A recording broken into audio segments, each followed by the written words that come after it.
دولة دورة أو أفريقيا أو يوروب له أو إيشيا له أو كتيري أرنتا إن ده حجران Soomaaliya waxa kamida Turkiga waxa kamida Sweden oo labadaba noo yimid iyagoo wada socdaalka noogu yimid oo ku diyaar baan u nahay wada hadal kartaydu way noo duubantahay geed walbana diyaar baan u nahay inaan kartayda ku gallo anaga u baahan waxaan dhex gala labada dawlad waxay waliba culays badan saareen madaxweynaha Djibouti oo yiraahdeen adiguna nagu soo beer haddaan nahay Turkiga iyo Sweden oo isaguna isoo weydiiyay oo yiri arrintaas la yiraahdo maxaan ka yeelan karo aad iyo aad baan soo dhaweynaa soo gasho cid wal artay soo galaysa waan u baahanahay gartaydu way noo go'antay fagaara kama baqayno war ma qabno gartaydu way noo taala waa noo duubantay arrintaas intaas ay ku dhamaatay saas lagu soo kala baxay bishan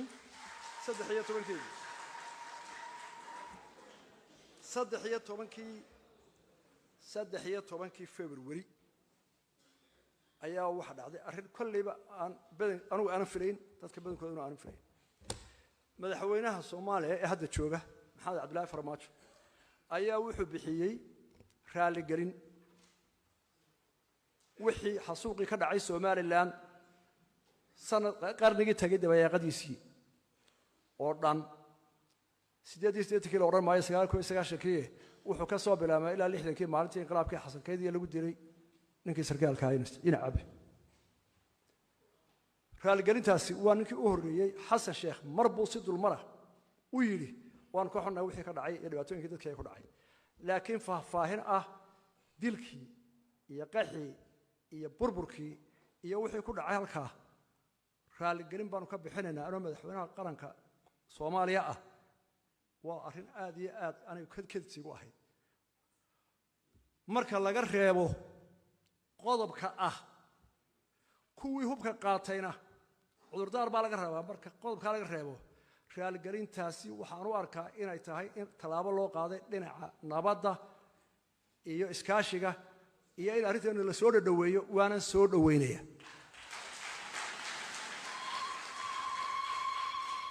waayo garusho waasid erayada qaar oo dadka qaarkood laga yaabo inay siyaalo akhriyaan waxa ka weyn adigoo qura kulama hadlayo ninka hadda raali gelinta bixinay inta in leeyo ka soo horjeeda oo aan saa warkaynin ayuu la hadlay caalamka la hadlay marka maanta halkaasi waxay ahayd bilow fiican oo arrinta laga geli karo garowshahaasina waa koow anana waa gudoomayna waxa raacay hadaba waxa xumeeyay oo ka dabayay arrintaasi hadal haynta imaatinka madaxweynaha Soomaaliya la yiraahdo Hargeysa imanaya waa laba aan isqaban raali gelin baa bixinaya oo waxa soo damiya qaranaya iyo waan imanaya waa laba aan isqaban gadaal baynu ka hadlay doonaa waxaan ka oranayno imaatinkiisa laakiin waxaanu raacaynaa maxaa dhacay hadaba raali gelintan maxay ku timi maxaa dhacay Jamhuuriyadda Soomaaliland 73 sano waxay ahayd mustacmaradii ama maxamiyadii Ingiriiska 1960 bishii July kowdeedii Soomaaliland iyada oo dawladda oo lixsha dawlad ahayd oo ahayd dawladdii 15aad ee Afrika ee xorriyadda ka qaadata mustacmaraadka oo ay aqoonsadeen 35 dawladood ayaa waxay la mudowday dawladdii ka dhalatay Soomaaliya oo markaa ahayd meel ay dusha ka ilaaliyaan jimcada Qurmaan ka dhaxaysa oo maalinta Talyaaniga loo dhiibay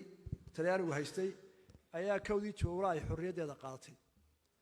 bal qabso iyaga si gaar ah ciidamo ictiraafin shardi kaliya ayay Soomaaliland kula midowday Soomaaliya iyo koonfurtii shardigaasi wuxuu ahaa in la helo shantii Soomaaliyeed oo midooba taana waa la waayay 30 sano oo la raadinayay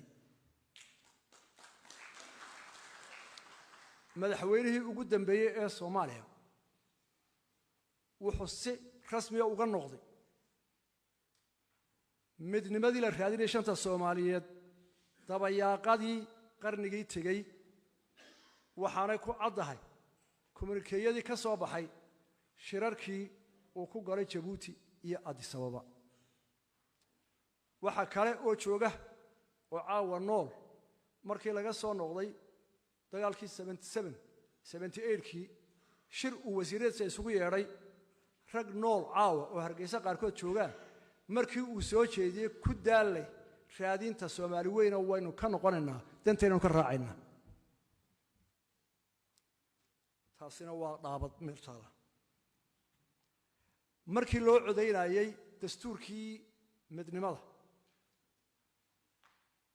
sanadkii 61kii dadka Somaliland boqolkiiba 8 baa diiday aftida iyo dastuurka lagu midoobay waxa ka horeysay ma jirin maxay u diideen Somaliland markaa yaa la soo diinaya waxa u diideen ma jiro ilaa maanta mana dhamaystira axad lagu midoobay oo labada dawladood saxdeen oo heshiis ahaa oo dhamaystiran oo xeer caalami ah noqon kara ma jirin 30 sanadood midaysnay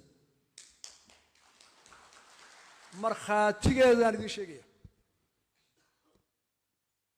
inqilaabkii 10 December ka dhacay Hargeysa ee saraakiishii Somaliland ciidamadaha ay doonayeen inay ku soo celiyaan xorriyadda markay arkeen inaan heshiis axdi jirin oo ka dhaxay labada dal markii la xiray ragii inqilaabka wada xasankeed yaraha Allah u naxariistay maxkamad baa la geeyay xamar ku taala 2 sanadood bay maxkamadda socotay markii maxkamaddii gunaanadkeedii la soo gaaray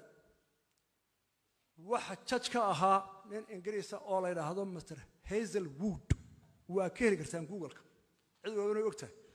wuxuu ku dhawaaqay inaanay dambi lahayn waayo ma jiro axdi midaysan oo laba dawladood galeen marka waxay daacad u yihiin oo haddii ay ciidan xisaabtamaysa dawladdii Somaliland ma jirto dawlad madaxweynaha nimka jooga cad oo qaadi kara saasaan ku soo bixin waa markhaati cad inaanay marna dhamaystirmin midnimadii aan lahayn maxaa ku xigay markii dastuurkii loo codeeyay ereyga aan maqasheen aadan yawaarays iyo walaweyn oo atu magaalo yaryar markaa oo mid walba ay ka codeeyeen wax ku dhadhow dhowr boqol oo kun dalka ma joogo waa markii ay soo baxday maxaa intaa ku xigay dhacay markii dawladdii la dhisayay dawladdii ugu horeysay ee midnimo lagu dhisay waxay ahayd 14 wasiir 3 baa Soomaaliland laga siiyay xaruntiina xawr bay noqotay madaxweynihii iyo prime ministerkii iyo 3 taliya ciidan intaasna kuwa furba qaatay ka soo gudub dalka Soomaaliland wuxuu ahaa maalinta la midoobay 6 degmo Boorame Hargeysa Berbera Burco Laascaanood iyo Ceergaabo 6 degmo districts bay ahayd koonfurtu waxay ahayd 6 degmo Majeerteeniya Hiiraan Mudug Jubbada Sare Jubbada Hoose maxaa dhacay 61kii maxaa la sameeyay waxaa la soo saaray gobollada dalku ka koobnaanaya midaysan ee Soomaaliland 6 degmo ee Somaliland waxa laga dhigay 2 gobol oo qura gobollada bari oo Burco xarun tahay iyo gobollada galbeed oo Hargeysa xarun tahay 6 degmo ee koonfurta 6 gobol baa laga dhigay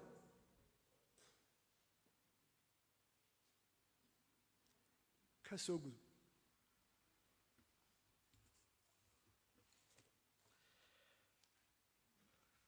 dagaalkii 77 iyo kii 64kii labadaba boqolkiiba 70 miisaankiisu wuxuu ku dhacay Somaliland magaalada Burburiyo barakac qaxooti culayskii ciidamada culayskii jabhadaha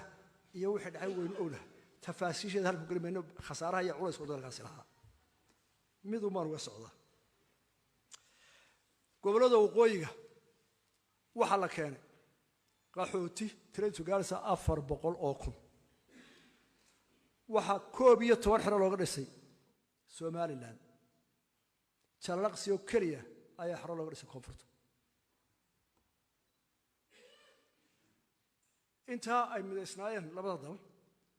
wixii dhaqaale horumarina ama mashaariica ee caalamku ugu deeqay bariya galbeed wixii laga guraayay Ruushya Mareykan iyo Carabba oo bariga aad u irmaanaa boqolkiiba 7 kaliya ayaa ka soo gaaray Somaliland oo ahaa wadada ka soo burca soo gaadha ilaa iyo socota Hargeysa galbeedka u baxda ku ekeed kala baydhka iyo warshadii sibirka ragina waa wada joogteen ka mid baahayanaha lagu dar hadii wax kala lahayo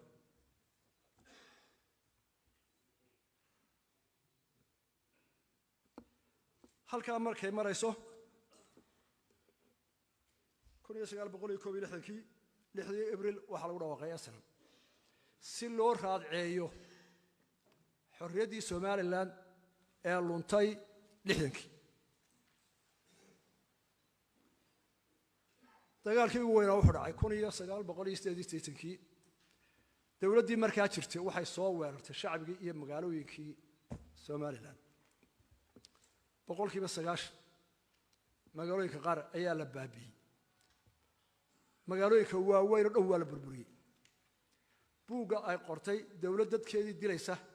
raaqiye ay qoreen qolada maartay xuquuqda aadamiga ayaa si dhitay u hayay muddo 2 wiiga waxa lagu dilay 50 kun oo qof magaalada Hargeysa iyo Burco iyadoo magaalada ka weynta la eegay diyaarada magaalo walba ay burburinayay haddana meelaha dadku badan yahay waxa lagu weeraray diyaarado taangi madaafiic iyo gaasas ciidamo luga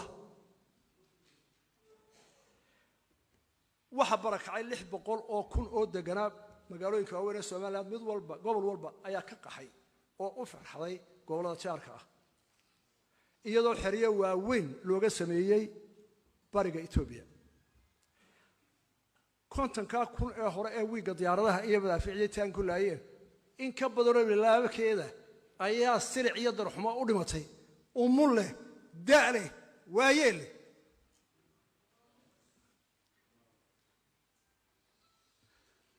waxa la baabiyay boqolaal sano wixii ay tucanayeen Somaliland ee adduunyaha ee aqoonaha ee buugaha waxba laga bixin waa la cirib tiray taariikhda Somaliland si ula kasa loo baabiyay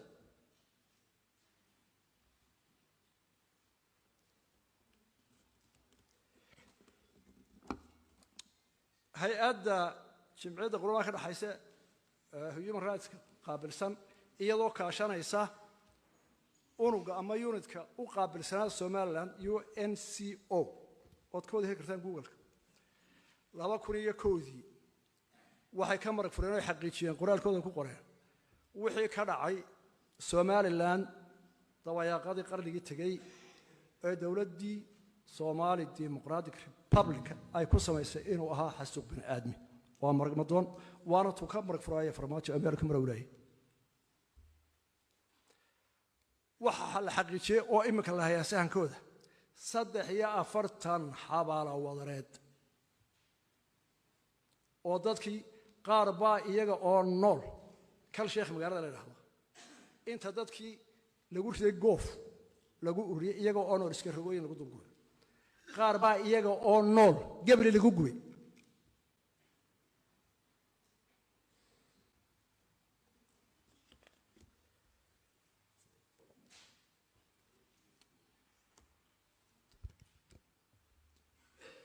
waxaa soo dhan ka soo iyadoo waxaa soo dhameeyeen 18 May Somaliland burcay isugu timi markay aragtay Somaliland wax garadkeedu uu dhamaa markay aragtay inaanu jirin axad midaya Soomaaliya Somaliland oo dhammaystiran oo caalami oo sharci qabanaya ah markay aragtay sida dawladdii Soomaaliya ee la yiri hal doonashantii Soomaaliyeed loogu hongoobay in Soomaaliyeed helaan walba u tashaday markay Somaliland aragtay in dowladdii Somali Democratic Republic ay si toos ah uga noqotay ballantii ahayd shanta Soomaaliland hal la doono markay aragtay Somaliland ay garowsatay burburka iyo dulmiga iyo dilka iyo dhaca iyo xumaynta loo geystay iyada oo madax dhaqameedkeeda siyaasigeeda suldaankeeda jabhadkeeda ciidan beeleedkeeda isu dhan waxay go'aansatay in dalka lagu soo celiyo halkii uu joogay 26 Juun 1960 oo noqon dal gaar u taagay waa rabitaanka shacbiga waa codka ugu weyn ee xaqiijin kara waa codkii maalintii hore shacbiga Somaliland yiri shuruud aan lagu geeyay xamar laa yaa garaad waa dadkii lahaa midnimada la doonayaa waxba gurgurtada Soomaaliya la doonayaa maanta waxay leeyihiin maya waanu eednay ku noqon mayno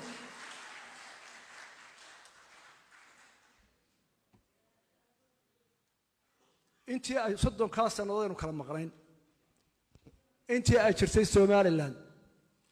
waxa taa ka daran wixii hore dhacay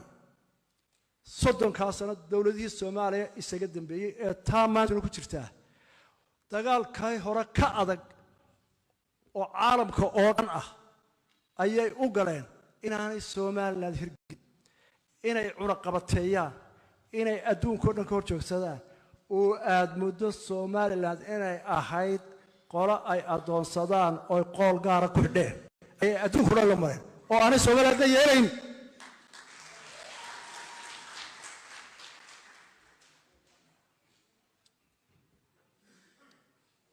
markaan soo gaabiyo dawladdan ugu dambaysa markaan soo koobo dawladdan Soomaaliya maanta ee Maxamed Cabdullaahi hogaaminayo waxay ahayd tii ugu cadaawad badnayd intii dawladdan soo martay inkastoo maanta raali gelin uu bixiyay oo moodaysa inuu wado wanaagsan u beeray waxba ka daba keenay waxay ahayd dawladdii ugu cadaawad badnayd ee dagaalka ugu kulul la gashay Somaliland saad dhinac walba uga dagaalanto dhowr qodob baan ka soo qaaday waxa kamid ah horjoogsiga dhaqaale iyo cunaqabataynta ee iska hortaagtay Somaliland in caalamka ay cid baxay la yeelato ku wax siya dhaaf inaanay cid bal la baacimsaray karin inaanay cid wax siin karin waxa wada ogsoontay dagaalka ay ka gashay mashruuca ballaarinta berbera ee bareerka ahaa waxa kamid ah horjoogsigii sanduuqa mashaariicda u gaarka ah Somaliland ee dawladdu ka siirayeen special arrangement Somaliland ee ra'iisul wasaaraha jooga intuu qoray yiri lama sii karana ka dawladda bal hadda dhugo ma la wixii soo dhacay iyo halku wax marinayo waxa kamid ah horjoogsiga heshiiskii ay wada galeen Xasan Sheekh oo isaga ka horeeyay iyo Silaayo ee ahaa hawada iyo lacagta hawada ee aan wada lahayn in la qaybsado oo qoraal ku aqoon walba inta qaadanaysa sida loo maamulayo oo ay ku doodeen ikaw anaga aan ictiraafsan yahay cid kale lama hadli karo oo ilaa maanta xalligan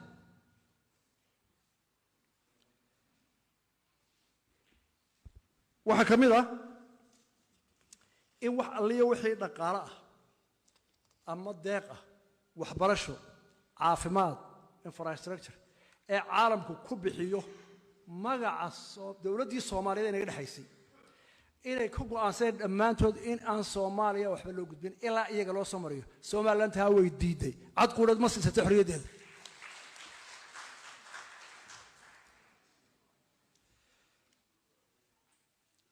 waxa kamid ah inay dagaal la gasho oo xidhiidhka u geyso dawlad kasta iyo hay'ad kasta oo xurmayso ama maamusta Somaliland qaran ahaan iyo qof ahaanba tusaale waxa inoogu filan inay Guinea cilaaqaadka u jartay markay magaca Somaliland iyo shacabka Somaliland karaama iyo maamus u muujisay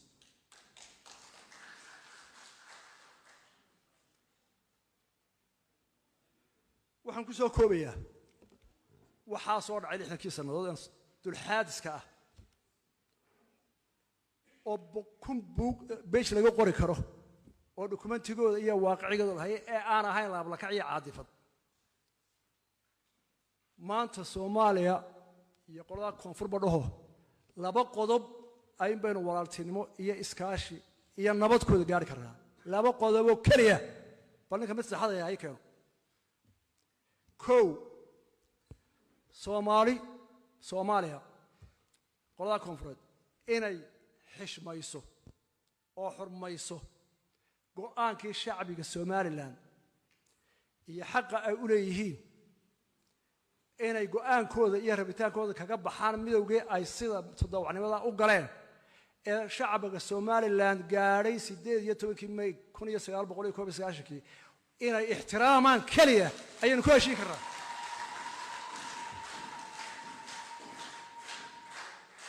laba waxaynu walaal noqon karnaa iskaashan karnaa jaar wanaagsan noqon karnaa marka Soomaaliya madaxweynaha imka jooga ka bilaabo iyo kuwa soo socdaaba ha maqleen marka ay aqoonsadaan qarannimada iyo madaxbannaanida dowladda Soomaaliland ee qiraan inaynu nahay laba dal oo midoobay iyaga oo isqasbin oo frontier ah maantana si xor u kala baxay taasi waa conclusionka iyo ahadigi Soomaaliland gaadhay burco dastuurkeenu inuu ku dhisan yahay qof kasta dalka hogaamiyana uu ku qasbay aanu kala xaleexan karin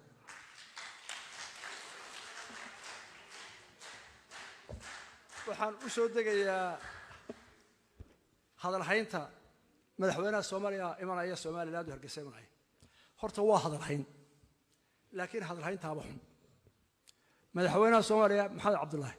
talaabo wanaagsan uu qaaday markuu yiri raalgelin baan bixiyay laakiin wuxuu ku diray markuu yiri waan imanaya Hargeysa oo sideebuu ku imanaya la isweydiinaya sideebuu ku imanaya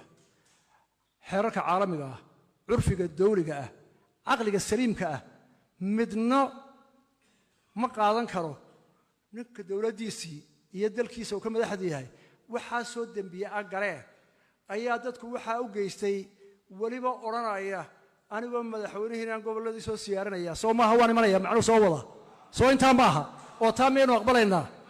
maya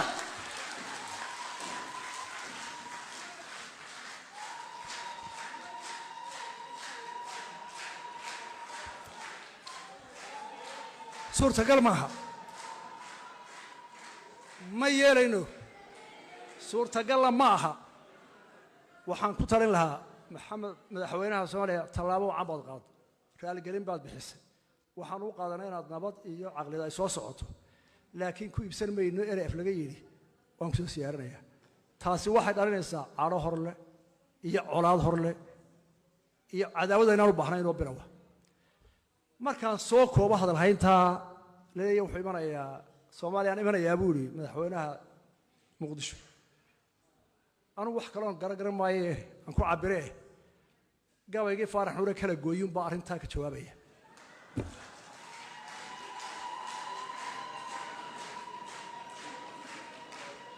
Faarax wuxuu yiri qosol beera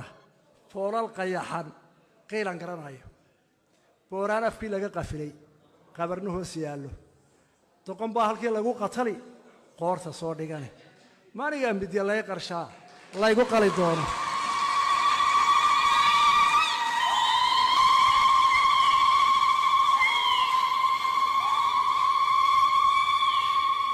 qoontiiba lama baananine qarayara nabadu waryaara kala quusanaya qomamada aada والسلام عليكم ورحمة الله وبركاته